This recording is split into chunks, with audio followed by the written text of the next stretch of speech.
words. Rosie Mortimer, a pocket-sized Irish student, barely 5 feet tall, but with the voice and personality of someone 5 times that size, and a laugh that made the walls shake. An unstoppable force. A bit dramatic, perhaps.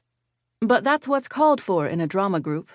Always willing to take things to the maximum level, once threw a mug of tea at a policeman. Suze Rillington. Big doe-like eyes, legs for miles, and the confidence of 10 mediocre men. A brilliant mind for Shakespeare and masterful impressionist. The one who would take off all her clothes on the slightest provocation and run down the road laughing. Go on, give her a reason.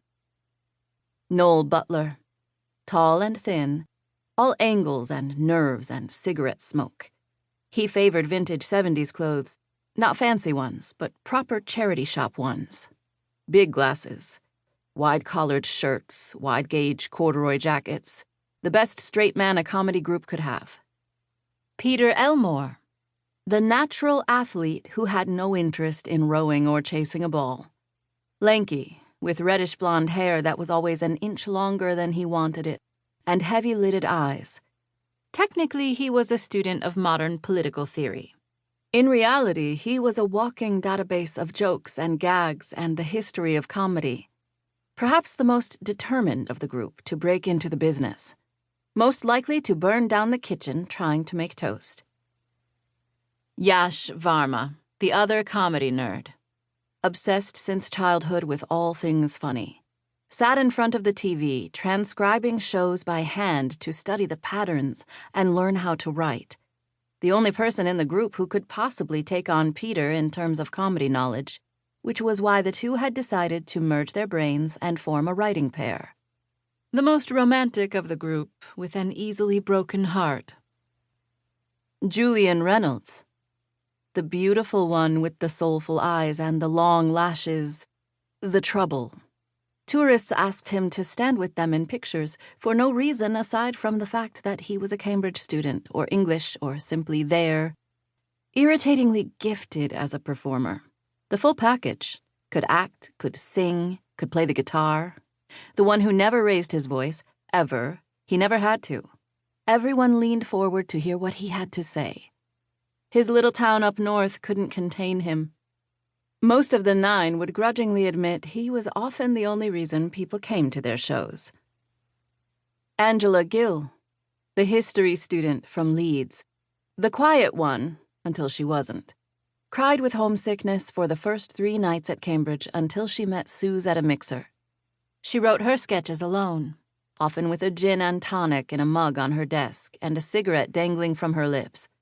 Detail-oriented, conscientious, and the only one who ever used the washing machine properly. Theodora Bailey, without question, the academic of the group.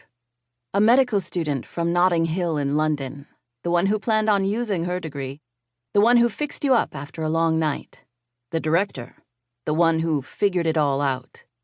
As a black woman at Cambridge, the one who had to deal with the looks, the muttered remarks, and the remarks said right to her face about the color of her skin. Usually locked hip to hip with Sebastian.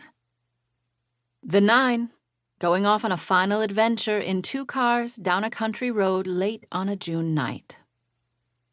The trouble with Julian, Suze went on. Oh, God.